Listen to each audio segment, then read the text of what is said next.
Welcome back to this episode of Power and Politics, everyone, as our breakdown of the so-called Big Beautiful Bill continues this week. And joining us now is Bronx Congressman Ritchie Torres, who has been sounding the alarm about the effects of this law and what they'll have on the borough and the city at large. Congressman Torres, thanks so much for the time this week on Power and Politics. An honor to be here. We appreciate it. Now, simply put, you voted against this bill. So why, beyond the party line vote? Look, the Republican reconciliation law is a catastrophe for the working families of America, and nowhere is it more catastrophic than here in the Bronx. You know, when America sneezes, the Bronx gets the flu, and the Bronx is going to be the hardest hit by the so-called Big Beautiful Bill. The legislation will cause 17 million Americans to lose health coverage. It will cut Medicaid by $1 trillion, the largest health care cut in history. It will cut SNAP by $300 billion, the largest food assistance cut in history.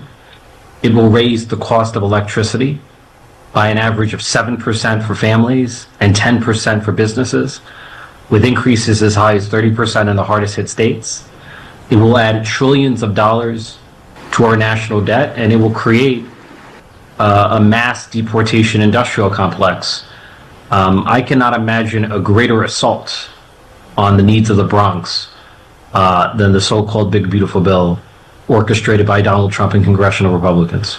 In that response there, you specifically highlighted the cuts to Medicaid and SNAP as part of that bill that is going to have a very damaging impact in the district especially. Can you elaborate on how widespread and paint a picture of how you anticipate those impacts being felt in the borough with regards to SNAP and Medicaid specifically? Look, the Bronx depends heavily on both Medicaid for healthcare and SNAP for food. My congressional district in the Bronx has the highest rate of Medicaid enrollment in the country, around 70%. And about a third of the Bronx is enrolled in SNAP, depends on SNAP for food assistance. And even if you're not among the 70 million Americans who are directly enrolled in Medicaid, you're among the 330 million Americans who receive your health care from a hospital that depends on Medicaid. So most of the hospitals in the Bronx receive most of their funding from Medicaid, and $1 trillion cut to Medicaid could cause hospitals to close and collapse.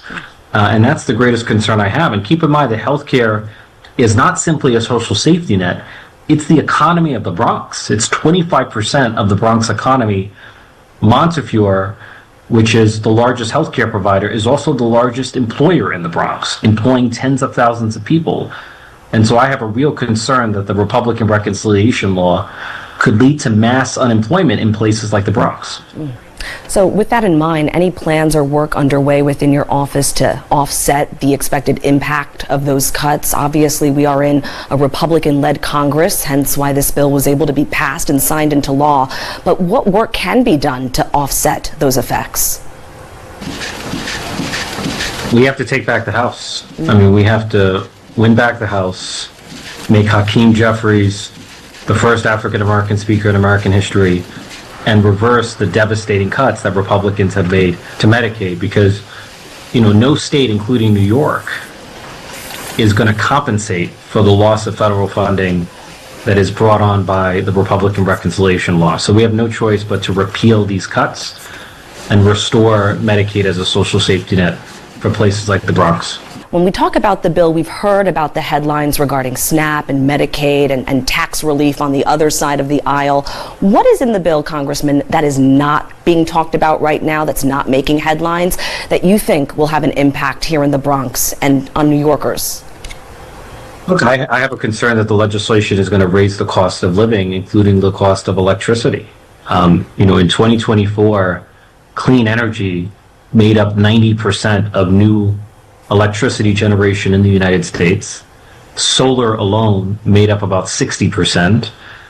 And the Republican reconciliation law would defund the very tax credits that are driving most of electricity generation in the United States. And so I worry we're going to have less electricity supply, higher electricity cost, which will make life miserable for American families and businesses, including those in the Bronx.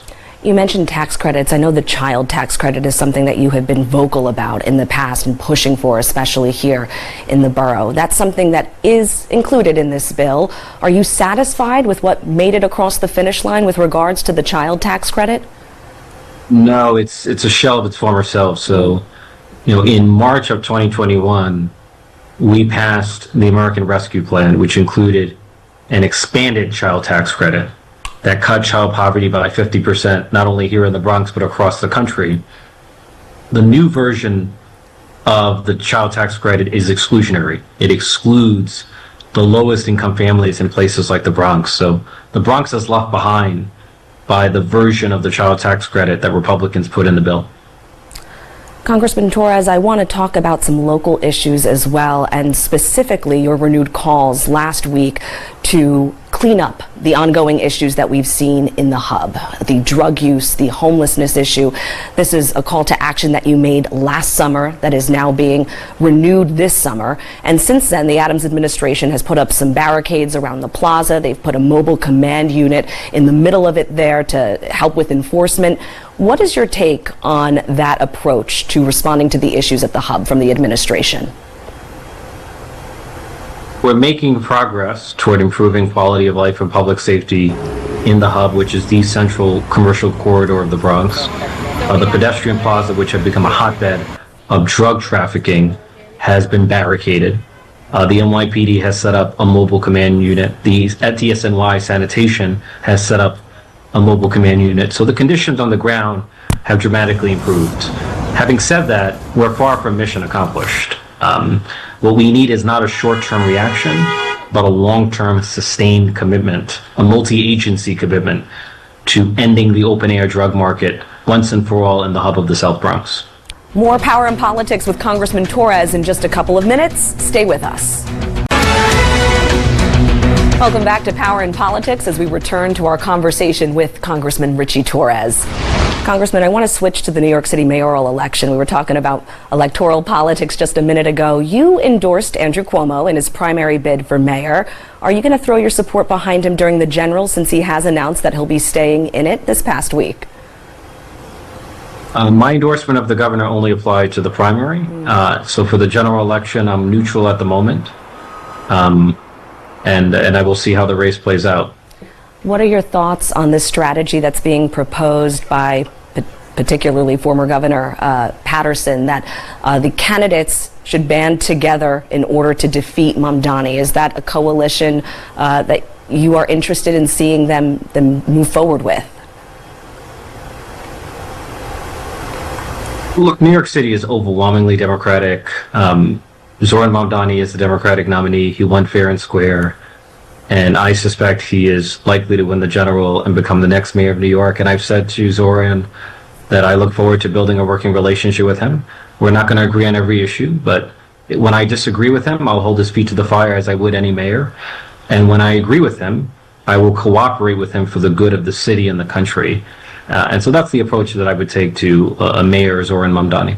So no endorsement at this time, but a possibility that you would consider supporting Mamdani overall in the general? I have no intention of endorsing, but I accept the results of the election, and I respect and accept Zoran Mamdani as a Democratic nominee, and I look forward to working with him when he's likely to be the mayor of New York. All right, Congressman Torres, thank you so much for your time and for the breakdown of this bill, and of course a look at local politics as well. We appreciate it. Absolutely. Take care. And that is all for this week here on Power in Politics on News 12. Thanks so much for watching.